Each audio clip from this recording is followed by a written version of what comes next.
Hello and welcome to the Atlanta History Center Virtual Author Talk Series. I'm Virginia Prescott. I'm host of GPB's On Second Thought and your host for these talks. Tonight I am talking with Lisa Napoli about her new book, Up All Night, Ted Turner, CNN, and the Birth of 24-Hour News. You can purchase the book directly from Acapella Books. The link is in the chat on the right of your screen, and the link is also at the Atlanta History Center website. As Lisa and I are talking, please do submit your questions. You can use the Q&A feature at the bottom of your screen, and I will try and integrate as many of them as I possibly can as time allows. We will be broadcasting excerpts of this interview on Second Thought this Friday, so you will hear me do what we call a re-ID to keep consistent sound while we're going. And I am so excited to speak with Lisa Napoli, who got her first journalism job at CNN after interning at CNN's New York and DC bureaus as a teenager. She's reported for the New York Times, Marketplace, MSNBC, and many other outlets. She's the author of two previous books, Radio Shangri-La and Ray and Joan. That's about the man who made the McDonald's fortune and the woman who gave it all away. So Lisa, thank you so much for being with us. Really, really excited about talking about this book.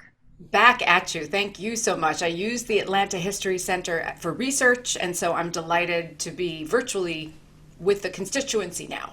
All right, we're glad to have you. And I think it is difficult probably for some of the people who are watching to imagine life before news was accessible all the time, or what television news even looked like before CNN launched 4 years ago. So just how out there was this idea of a 24-hour, 24/7 cable news network before CNN? Well, until Ted Turner turned the switch on WTCG Channel 17 over on West Peachtree Street on all night, there was no TV all night. I know it is really hard for people to imagine, but before cable had come along, and before Ted had the idea, television stopped after usually the late movie. And it was off all night until it fluttered on at dawn. So the idea of an all news or an all anything channel was like a spaceship from Mars. Crazy, crazy and unimaginable. So the man behind this moonshot, Ted Turner, who, people of a certain vintage know WTCG, Channel 17 here in Atlanta, made him a legendary figure here. Also owning the Atlanta Braves helped a lot. But his early life, maybe not so well known. He inherited the business, a billboard business from his father, hard drinking, womanizing magnate who Ted worked for on and off. So what were some of the early signs of the unfiltered, persistent, risk-loving entrepreneur that he became?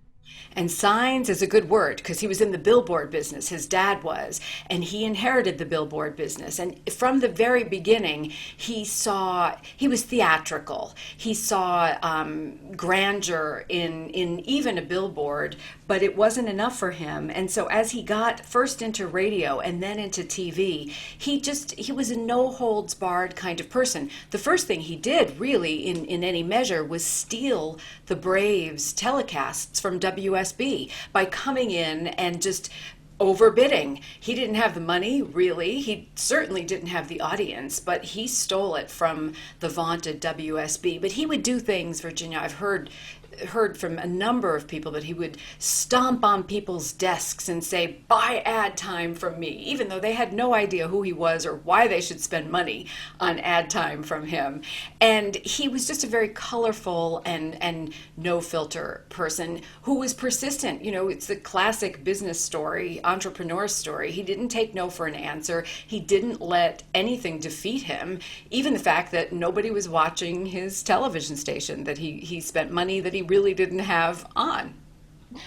Well, so this business that he started, and this also started with tragedy. He was left holding the reins of his father's business after his father killed himself. He was just Yes. 24 years old at that time Yes. and started buying radio stations and then this first UHF station, WTCG, Channel 17.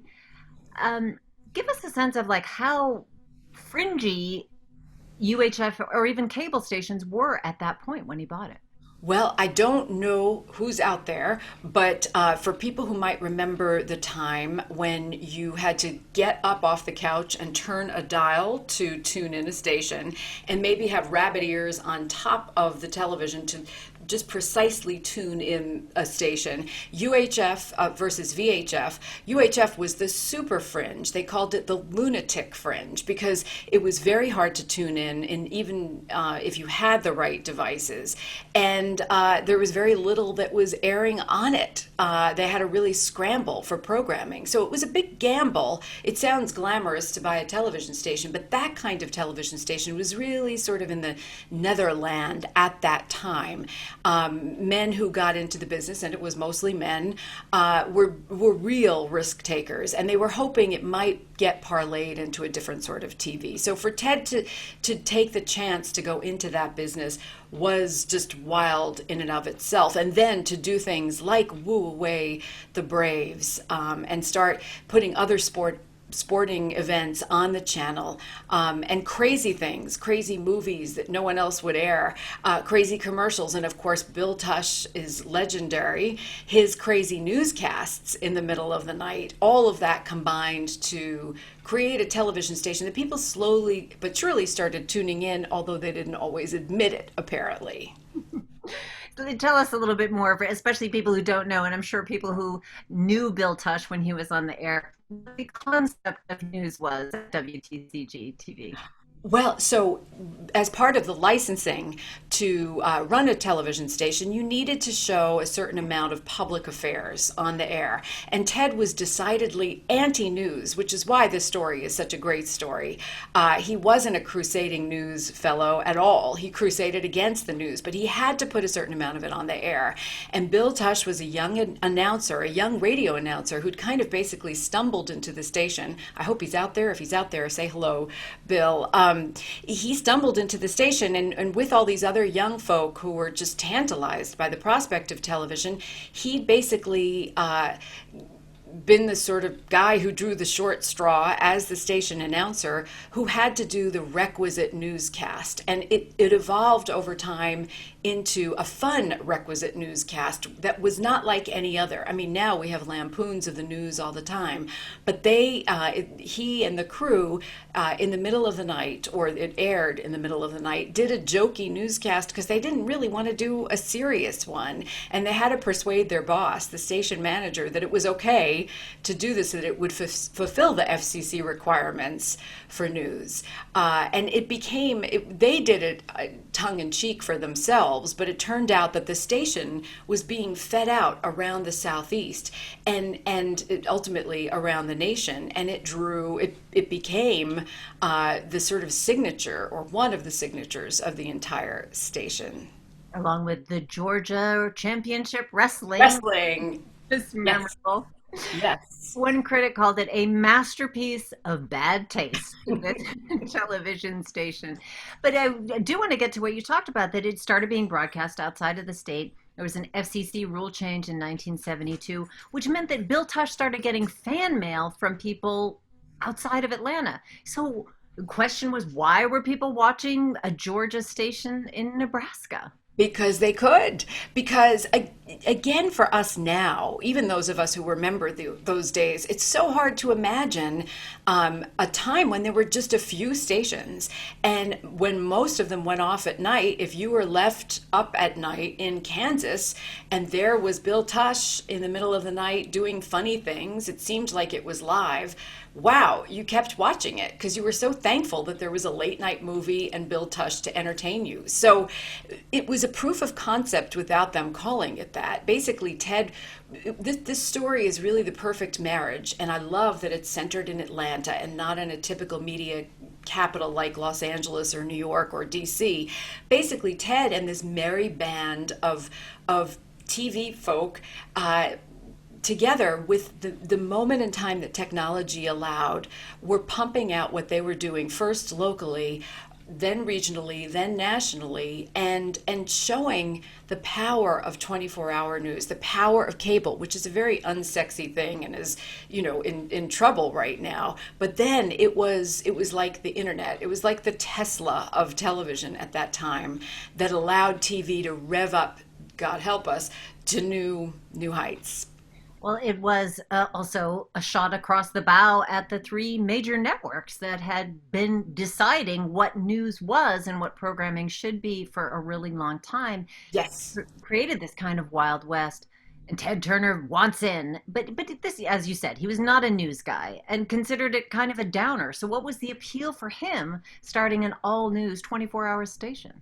So once he got word that a little upstart called Home Box Office was playing around with cable the same way that he was playing around with cable, that is going more regionally than just in the typical area where it was licensed. When he heard about this guy, Jerry Levin, and his HBO and how they were going to beam it up to a satellite and then broadcast it around the nation. He wanted to do that too. And he knew if Jerry Levin was going to do it with movies, and movies were tough because you had to license it and get all the rights to them. He wanted to do it maybe with sports, but if he did it with sports, it would cannibalize the main ingredients of Channel 17. So he thought, maybe I'll do it with music. And someone said, that's a dumb idea. No one will ever watch music on television. So finally, the last grasp of what he could do with this technology, it really was a way to use this new technology, was news. You know, all news radio had just started bubbling up in some markets. Somebody thought that that might be interesting. And even though that wasn't his thing, that was his entree into using the satellite as a way to spread a station throughout the nation. And also, news has no copyright, right? You don't have News has no copyright. It's expensive to produce, but they found the cheapest way to produce it. And that's the next part of the story. Yes. Well, here's a question from GM who says, I really enjoyed the book. Since WTCG started doing jokey news, quote unquote, late at night to fulfill the FCC requirements for public service programming, did anyone at the FCC take notice that they were doing comedy riffs on current events rather than straight news? I've never noticed anything that suggested that, and maybe if somebody out there knows, but because there are no records from that station, everything I found was sort of cobbled together from people's personal archives. But no, I've never found anything. I think part of that is part and parcel of the fact that nobody really cared. Nobody was really paying that close attention. As I say, the general manager there, the station manager, Sid Pike, apparently he was the, august and austere grown-up on premises, and he basically, took issue with it. And Bill said nobody ever said there's a rule that it has to be serious. So they managed to get away with it. I think a lot of it, there was not that much oversight of those stations at that moment in time, too, because so many of them came and went. People went out of business with them. Ted actually picked up another one in a fire sale in Charlotte because the man who'd started that just couldn't make it add up. So they were just really the lunatic fringe. Well, there was a serious newsman involved, Reece Schoenfeld. He's a journalist who thinks that WTCG schlocky programming is everything that's wrong with television news. And he becomes a major player in creating CNA. He's got a vision far beyond what the big three networks are doing. So, what is his vision, and how does Ted Turner come into that?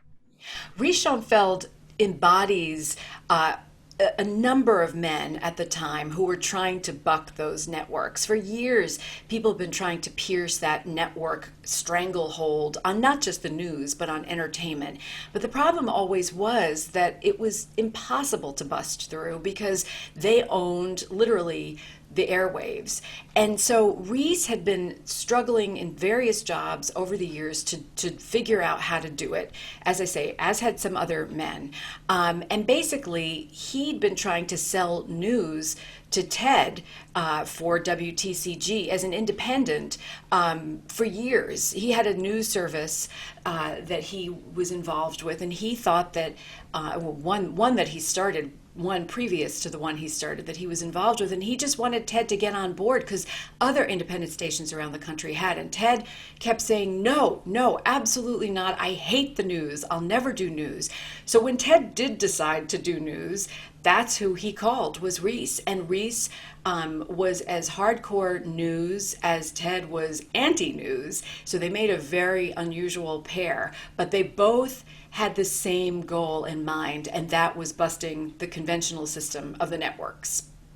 Someone just commented that Ted was known to say he was cable before cable was cool. Yes, he didn't actually say that though until the early 80s, after cable did start getting cool. Because up until the point it was cool, nobody understood or cared. Even the people who worked for him, for the large part, thought that he was crazy. And the other thing he did, Virginia, that I haven't mentioned yet is, along with Bill Tush and playing movies and sports, no one would buy these commercial time from him. So he got into this direct mail. Again, today we go on the internet. I can order something in a second. It'll be at the door in a couple of hours. But back then, if you could watch a television commercial for a product like a Ginsu knife and order it and get it delivered, that was a thrill. And also, it was, besides convenient, it was utilitarian. And so those kinds of ads were the mainstay of Ted's broadcasting. And as he was able to get that station out more and more, and even CNN at the beginning, it was able to prove that people were watching, because orders were coming in from all over the United States and also the Caribbean. So there was mail coming in that evidenced, because there were no ratings, that there was a hunger to watch this stuff. All right, we're going to put a point in the Caribbean because this comes into the story a little bit later. But his renegade reputation was well established by then. And one critic actually says that the idea of him starting a news station was like Attila the Hun running summer camp for the elderly. There are so many great quotes in this book because he is such a colorful character. But there is a wonderful scene where Reece comes and meets Ted at his ramshackle station. I mean, this is a place where, you know, rain and snow comes through. When there is snow, comes through the roof. It is a bit of a dive. And they talk about, what it would actually take to create a news station. So can you give us a little sense of that conversation? Well, basically, they were at odds because Reese couldn't imagine that you would start a news station in a place like Atlanta in the late 1970s. Ted wanted it to be in Atlanta. He didn't really understand exactly what he wanted to have on it, except that he wanted to have this channel. Reese was very excited about the idea of finding a star, and they felt that they needed some sort of journalistic credibility because Ted's reputation at that point was super wild. He was Yachtsman of the Year, he was publicly drunk, he was publicly crazy, all over the place with women, and so they needed somebody sobering. And Reese said, I think we should try to go after Dan Rather. And it wasn't entirely clear who Dan Rather was to Ted Turner. That's how checked out of the news world he was. That story comes from Reese. I don't know that it's absolutely true, but I believe it in the sense that Ted just didn't watch the news. It wasn't important to him, and it would make sense that he wasn't certainly home at 6:30 at night when the network news ran, because he was too busy working all the time. So And sailing. and sailing, and running around with his lady friend. So it wasn't very clear that he would know who the most famous newsman in America at that point, or second after Walter Cronkite, would be. Maybe possibly someone they could go after, because he'd had another show. Dan Rather, CBS had just cut back on another show that Dan Rather did, and so Reese was pretty sure that if they had enough money, they could woo him. He was very confident. Well, that was part of the challenge that they were in Atlanta. So this is far away from, New York or Los Angeles, the television capitals that were there at that time. And the other challenge is he'd never even produced an hour of live television. And he's signing up to do this 24/7 network, 365 days a year. So it was a real hustle to find that staff and turn this abandoned country club into an elaborate set and a newsroom. So what did it mean to bring people to Atlanta? What kind of challenges? Well, also, to add to your point, it still was not entirely clear that anybody would watch this. Even veteran news people, only some veteran news people saw that this was an intoxicating proposition. A lot of people just thought it was outrageously insane that anyone would watch it. At that point, watching the news was like eating your vegetables. But back to your question, basically, Ted found as a location, or his people found, an old Left for Dead country club at 10th and Techwood. It was the old progressive club. It had been sitting there for years. It was maybe going to be developed, maybe not. And they had to retrofit this old club with rats in it pretty quickly in order to have it ready. Satellite dishes had to be installed. They were huge. They were not common. He was going to have the largest array of satellite dishes ever installed at that point. But also, beside the equipment, and there's a lot of story here about the changing technology, was the human resources. And as you say, convincing people to move to Atlanta for not too much money, for something that might not work, was not a foregone conclusion. So basically, Reece and his folks, Ted Kavanaugh was one of his chief producers. He may be on the call too. They decided that what they needed to do was just get cheap labor. The tried and true was to go out and find young people who were willing to work for less than minimum wage, all for the chance to have this starry-eyed moment in television that they couldn't get because there were only three networks and a few hours of news produced every day. So there was no chance for them to get work if they weren't the creme de la creme. So that's what they did. Several of the men, including Ted Kavanaugh, went out and went to journalism schools and rallied around people. And meanwhile, hundreds of tapes were streaming in to the makeshift quarters on West Peachtree Street because there were people in local news who were dying to have the chance to be on the air or to produce network news. Again, there weren't that many opportunities at the actual networks. So there were people who were willing to put their life on hold. And the other thing that happened that was also incredibly unusual at the time, also we'll find it fascinating, is that hiring couples was verboten, or keeping couples. If you'd met, your husband or a guy at the television station you worked at, one of you would have to leave. So if Reece could get a 2-for-1, a couple, maybe one was a camera person and one was an anchor woman, he went for it, and it was cheaper to move them. And of course they were invested in the place because everybody was marching toward this deadline of June 1st, 1980, and pitching in, wiring the Techwood Drive facility if they needed to, helping the techs, and basically making it all up.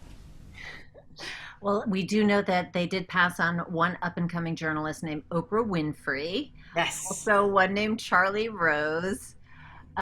So although they were able to staff it with this, the story is just remarkable of how they got this going in a year. It's like a startup before startups actually happened, and Right. operating like a training camp for techs. It just crackles with excitement, this frat house atmosphere. How fresh were those stories when people told them to you so many years later? Well, some people held back the really fun drugs and sex stories that, I still hear about now, especially now that the book is actually out, because it was a big, wild toga party, apparently.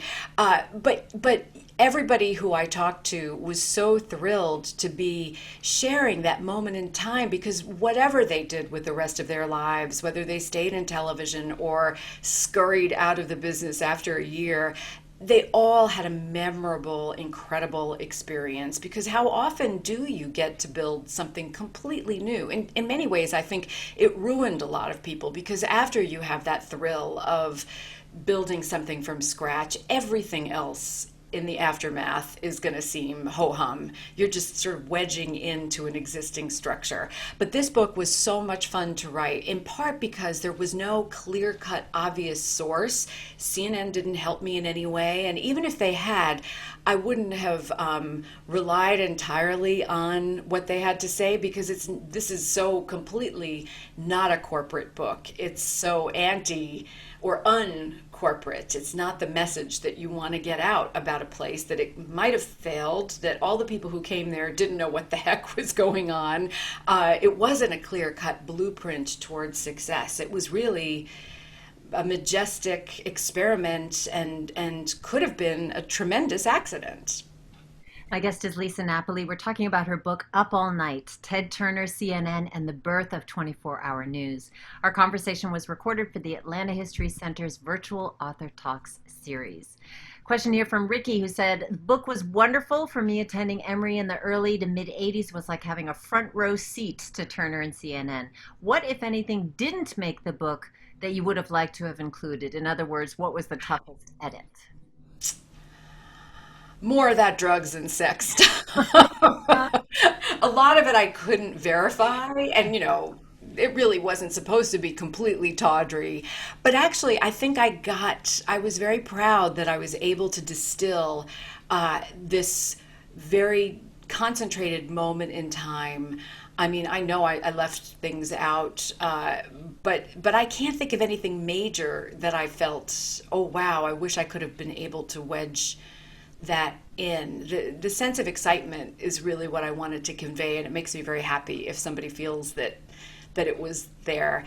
I don't know if I'm stealing your line of questioning by saying that one of the biggest things that I found, and I wasn't sure I'd be able to find, was when Ted Turner went to Cuba to visit Fidel Castro, who apparently had been pirating the signal almost from the inception of the channel. And I was very delighted that Ted Turner's staff and his office made a copy of the video for me, because I wanted to see it for archival purposes, to understand their interaction, because of course that was an enormously controversial interaction, that the head of a TV network, even a new one that most people didn't know, would make the trek to Cuba, avowed enemy number one at the time, or one of the avowed enemies of the United States, and canoodle with Fidel Castro at his private island. So that was a fascinating twist in the book. But Well, the wonder about like Ted, he was basically a conservative. The fact that he even accepted that invitation, why do you think he did? well, I think he was dazzled that a world leader was actually watching what he'd wrought. It's a thrill if you make something, as you know well, that somebody consumes it.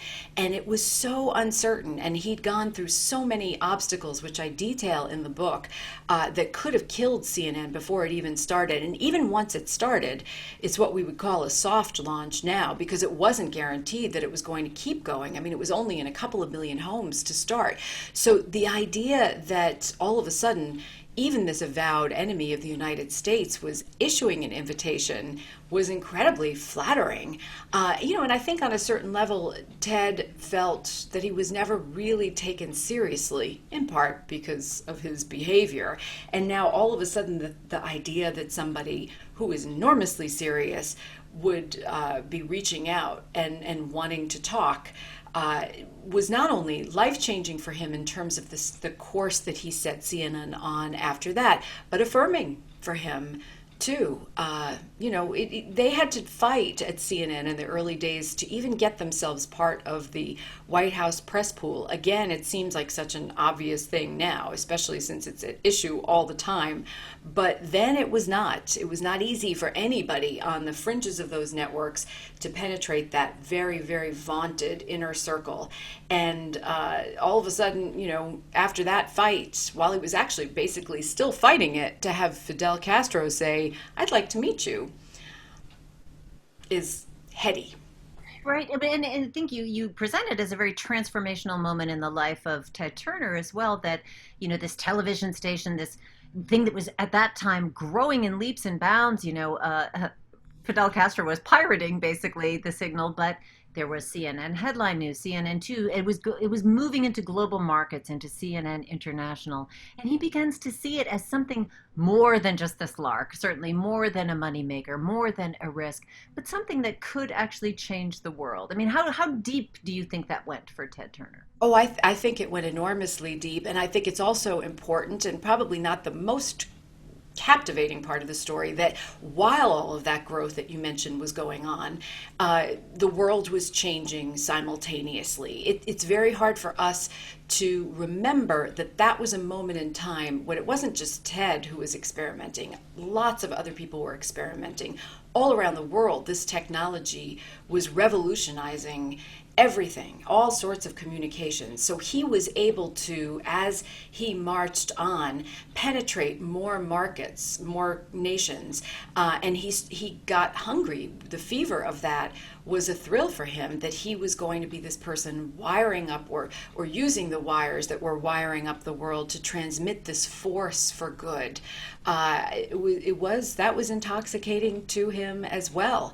Yeah, absolutely. Well, Absolutely. attendant question here. How did CNN avoid hiring union broadcast technicians, and how important was that to CNN in the early days? Enormous. It would never have worked without it. And that was another reason that Atlanta was an incredibly wonderful place. And also, there were issues in New York and DC. They got around it by jobbing out, and Los Angeles, by jobbing out to a third party. It was controversial. It was one of the reasons that the White House press pool didn't want CNN in it because they were using non union labor. Yeah, there was no way that CNN, with the budget that it had, could ever have got off the ground at that moment in time. Yeah. I'm so glad someone brought this up because I love this character. GM again. How many, among the many colorful characters in the early days of CNN was Ted Kavanaugh, hard-boiled, concealed, gun-toting New York newsman. We don't get to see his denouement in the book. How long did he stay at CNN, and what was his biggest impact on the channel? Well, okay, so I'll take the second part of the question first. Ted Kavanaugh rallied the troops. He literally was a ringleader. I was on a CNN anniversary call, an alumni call in honor of the 40th anniversary, which I forgot to mention is part of the reason the book came out when it did, because it just happened. And to hear the reverence and adulation for Ted all of these years later, 40 years later, was magnificent. I knew that people revered him. I knew that he was this commanding presence, this commanding force.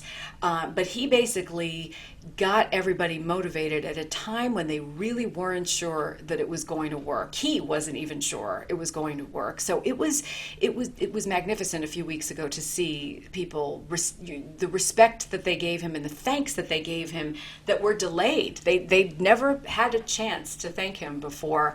That was a real privilege to witness that. But basically, Ted Kavanaugh went on to start CNN2, which became known as Headlines, which was another huge legacy of his for sure. That's a whole book in itself. And to the person who asked before what I left out, there are many books afterwards from the time that I chose to stop this because there was just no way to write it all the time. Warner, AOL Mess, people have written wonderful books about. But CNN2 and the creation of CNN2 and Ted Kavanaugh's stories about the formation of CNN2 are fantastic. And then after that, he went and did some special projects, special reporting, investigative reporting, ran a unit for a while within CNN. So he wasn't there a terribly long time, given that the place has been around 40 years. But every single person along the way who interacted with him, he is a memorable person, and I'm honored and privileged to have gotten to know him in the course of writing this book and to help tell his story, because I think it's really important.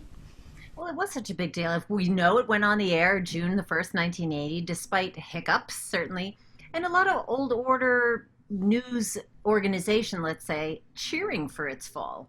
How are they going to find all this news? But it is because CNN had to fill time that a crew is following President Reagan to a snoozy speech in a Washington hotel in March of 1981 when he gets shot. Can you set that scene for us a little and tell us why that was such a big deal for CNN? That was an amazing day. A year after CNN went on the air, it was still only in several million homes. There still weren't that many homes in the nation that could receive it because why, cable was not, cities were not wired for cable at that point. And so that twinned with the animosity of the networks and the jealousy and the disbelief on the part of the networks that anybody would care about news 24/7, combined to make a perfect storm on March 30th, 1981, when the president was shot. There was a crew, there's always a crew, the White House pool crew was always with the president in this event in case something happened to him. But CNN was not allowed to be part of that pool. They happened to be inside, as you say, at the speech that he happened to be giving that was just time filler for CNN, which CNN needed a lot of at that point. And basically, it's a long story I detail it in the book, but basically it was a day that put CNN on the map in the minds of the press corps. And that helped make them aware that there was not just a zest for the news, but the dangers that were introduced because of 24-hour news, because of the immediacy of news that we had not really seen in measurable form since President Kennedy had been shot. And I invite anyone who's a student of media history, which of course I am in a major way, go on YouTube and watch Walter Cronkite talk about, or any of the other anchors who talk about the shooting and subsequent death of President Kennedy, and you get a flavor for why 24-hour news is a very dangerous as well as riveting and convening force. And that day that President Reagan was shot in 1981 really was people's worst fears about news and news being reported like a sporting event as it was unfolding, and all the attendant issues and inaccuracies that could happen as a result, and the cascading effect of bad news being delivered instantly. We live it all every day now. We live it instantaneously, constantly, to our peril and detriment, I think. But that was one of the first times that we saw that. Right, you can't fact check in real time. But this whole idea that the news not reporting it in its aftermath anymore, but while it is unfolding, was one of the things that Reece really wanted to do. And this is, the big question I think that readers are left with is, especially during these first decades of CNN, whether it was covering significant things or creating significance by covering them, right? And blamed for creating this churn of breaking news, breaking all the time. So is the origin of 24/7 news something we should celebrate? Well, I can tell you personally what I think. I avoided it in the book because I felt like it was really important to write this book now. And of course, I didn't know when it was in process that we would be in the situation that we're in right now, of course. But I think it's super important for people to have the dialogue. And we don't have dialogues anymore. We shout at each other. That's why I welcome this conversation with you, because news has deteriorated and debilitated our society. And I'm very sad about it. I feel, I'm a beyond minor player in anything in the media, but I am so grateful not to be working in day-to-day media right now, and I struggle with its impact enormously, which is why I think I enjoy writing the history of it, because I think it's only if we study the history of it, if we just shut down the polarization, or trace back the polarization that we have in our society today to the news business pre-CNN, because certainly, President Nixon railed against the press as much as the president today does, in a different way, and the press was different. But we've been seeing a societal breakdown because of television since television's inception. And before that, we saw it because of radio's inception. And I think, my last book was about the creation of fast food and the woman who took that money and gave it all away. I would say the same thing back then. I can't solve why we became enamored of eating food out of packages as we ran around, but I can explain how it happened, and understanding it makes me a smarter and more thoughtful, hopefully, human and consumer. And I say the same thing about news. If you think about its impact and how it broke down, and you take it from even just the beginning of the book that I've drawn out here with Up All Night, because for those who haven't read it, it does begin actually in the late 40s with another incident that set the tone for television news. If you look at that arc of the last 40, 50, 60 years, you really get a hardcore sense of how society and media have broken down. Yeah, that's a long-winded way of saying But I it. think also unite. I mean, that's part of what happened in that story that you write about, and people who buy the book. There, it's just a terrific way to frame the book too. The sort of like what was going on in the 40s when people couldn't keep their eyes off this story that was about human interest, and then now can't keep their eye off of the latest sort of political spat being chewed over and over and over. But I'm going to try and tie a couple of questions from the audience here in that whether or not Ted watched his channel. He was a pretty hyperactive guy. Um, but also the one of the surprises in the book is learning that Ted was essentially a conservative, and how over time it morphed into this institution reviled by political conservatives like Ted Turner that was in the 70s and 80s.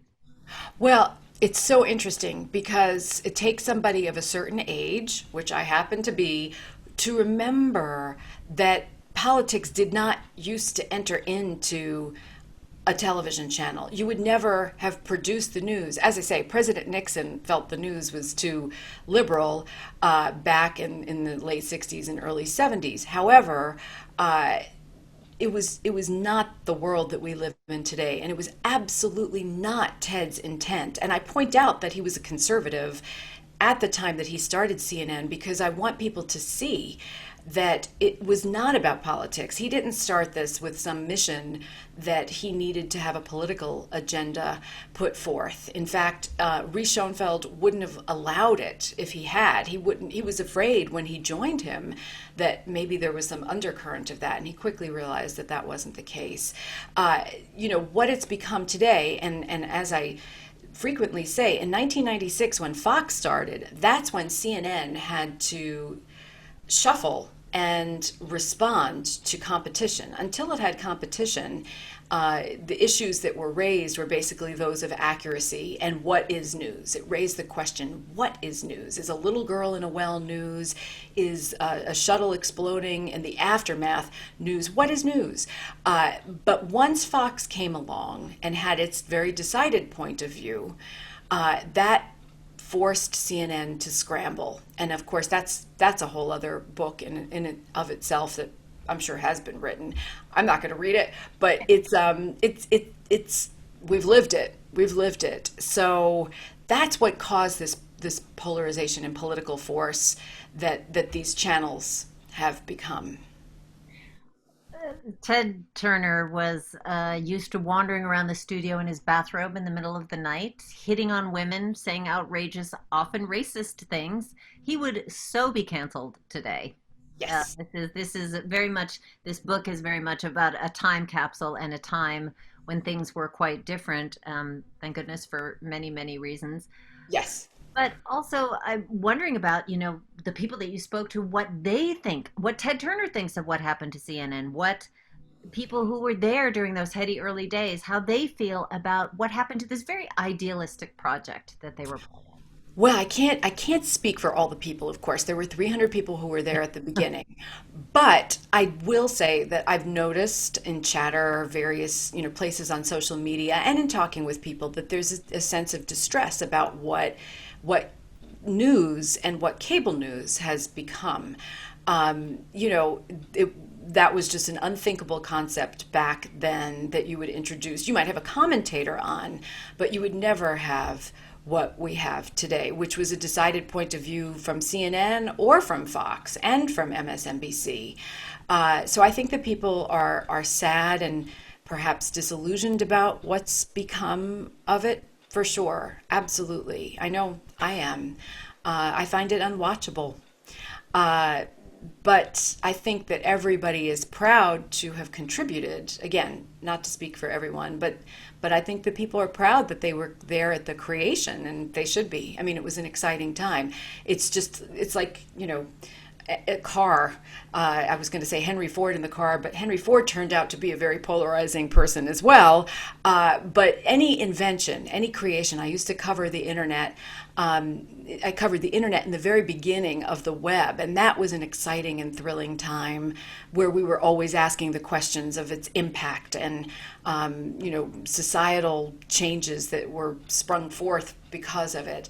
So I guess I don't mean to sound so namby-pamby, but I am, because I think it is just important to talk about how the cell phone changed our lives, how the computer changed our lives and made them better and richer, and also distracted us, fractured us. I don't know if I'm answering your question that way. I think what you said, it's a discussion. There's no sort of pat answer for something like that. It is, the toothpaste is out of the tube, and it has evolved in the way that it evolved. So let's go out on a sort of bright and triumphant note and talk, just because we had a comment that I never really addressed here.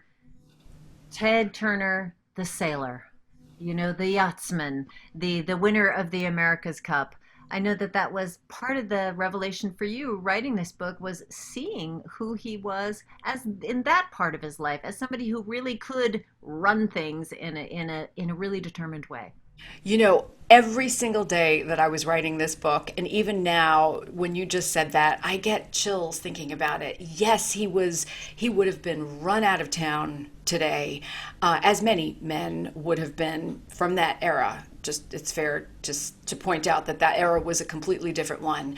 But when you think about the way that Ted Turner lived his life, he lived it so large. We should all have a fraction of the gumption and excitement and thrill that he had in his life. And to watch those old sailing films, if you can see any of them, they're a complete and total thrill. To see him young and handsome, without his shirt on, with all these other handsome men on the side of this, fabulous engineering creation in the water, working so hard together. It's so exciting to see. And then to see him, at the baseball game a few days later, screaming his lungs out, chewing tobacco, running bases around the field. It's just, he lived life to the absolute fullest. And that was all way before Jane Fonda came along, long before Jane Fonda It's was even not. a gleam in his eye.